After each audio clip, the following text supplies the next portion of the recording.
Hello, this is Steve Bradley again.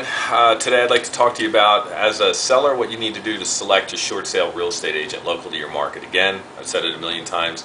First, make sure that agent is local to your market, that they know your community, and that they've been licensed for at least enough time to understand real estate in general, and then of course that they have a specific focus on doing short sales and negotiating those deals.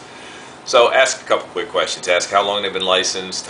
In my opinion, if somebody's been doing at least a regular business, and they are, and of course that they're full-time agents, it's also been licensed over 3 or 4 years, you're usually going to be fine. That doesn't mean somebody licensed less is not worth interviewing and talking to. But if you're trying to weed through 20 or 30 realtors that you're collecting names off of websites, try to get that agent that's been licensed at least 3 years. Okay, then you want to go to the agent that's been doing short sales. I would avoid anybody. If you talk to a listing agent about doing a short sale and they're like, well, some of them go through and yeah, they're kind of hard, but I'm sure we'll be okay, just interview somebody else. Your short sale realtor will have the confidence to know they can get the job done, that no matter what happens, they'll be able to get you to a yes, and they're going to sell your home so you can move on to the next stage of your life. So it's very important that you pay attention to their attitude and their performance history. So ask those questions, make notes, interview them twice, 3 times if you have to. I'm a big fan of bringing back your favorites and asking them all the same questions at the same time. I don't know a lot of sellers that have done it, but I think it's a neat idea. Some other things you're going to want to do is ask them about their percentages. Find out how many they've listed for sale that were short sales. Out of the number that they've listed, how many did they receive contracts for? Out of the ones they received contracts for, how many did they take to a successful closing? That's the real odd, because anybody can tell you I closed 100% of my deals.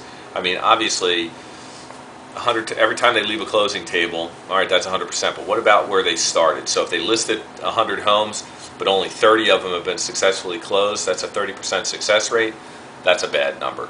Nationally, the average is pretty sad. It's under 20%. And I blame that completely on the listing agent.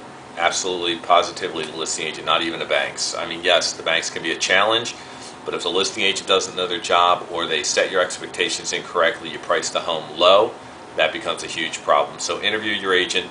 Currently, I would tell you that find an agent whose success rate's over 90%. Okay, and they're out there.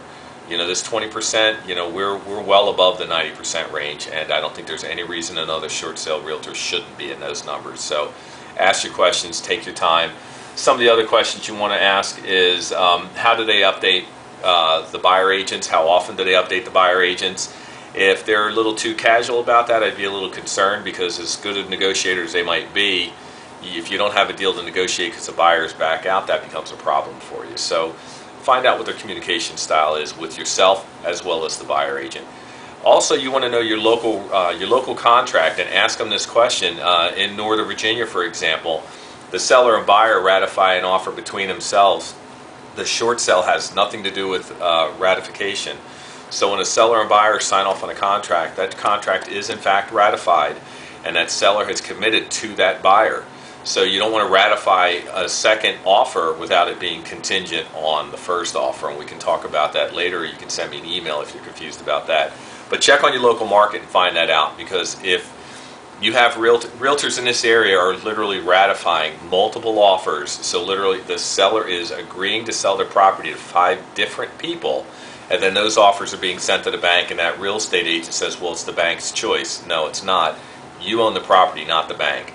The bank owns the note on the house, and they're going to say yes or no to your offer. So it's your job, along with your real estate agent, to negotiate that deal. And don't forget, it's fine for you to counter back. If somebody makes you a low offer, counter back. Don't get so caught up on the fact that you have an offer.